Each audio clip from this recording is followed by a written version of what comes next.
Melkijat, mali in veliki pujs.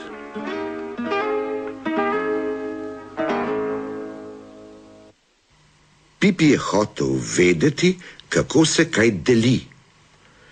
Melkijat, reče Pipi svojemu starejšemu bratu, Melkijat, povej mi, kako se kaj deli. Nič lažjega kot to, odvrne Melkijat. Greva. Pipi gre za Melkijadom. Prišla sta v deželo, ki je bila ravna kot palačinka. In zdaj? Vpraša Pipi poln pričakovanja. In zdaj, reče Melkijat, si bova to deželo razdelila. Zakaj pa bi si delila to deželo? Vpraša Pipi. Da se boš naučil deliti, odvrne Melkijat. Smešno, reče Pipi. Deliva si nekaj, kar ne bova potrebovala. Trata prata, reče Melkijat.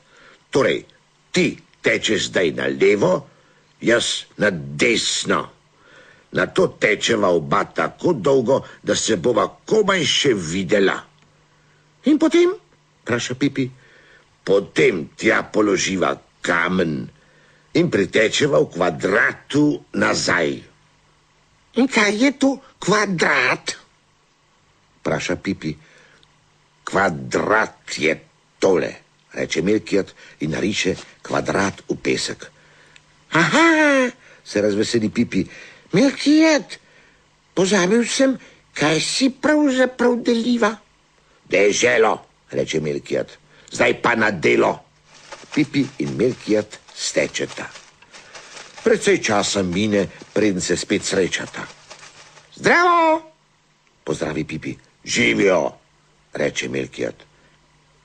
Lačen se postal, zakriči Pipi. Nisem vedel, da delitev tako dolgo traja. Pipi steče pod kostanj in hitro požre grozno veliko kostanja. Stoj, zakriči Melkijat. Tudi jaz sem postal lačen. Kostanja ne bom delil, zakliče Pipi. Deliva samo deželo. Lahko ti dam moj del? Kaj hočeš zanj? Vpraša Melkijat. To, da ne dobiš kostanjev. To ni delitev, ampak kupčija, reče Melkijat. No, potem ti ga pa podarim, reče Pipi velikodušno. Hvala, reče Melkijat besno. Najlepša hvala. Greva ti mala požrešta krota. In odpujsala sta domov.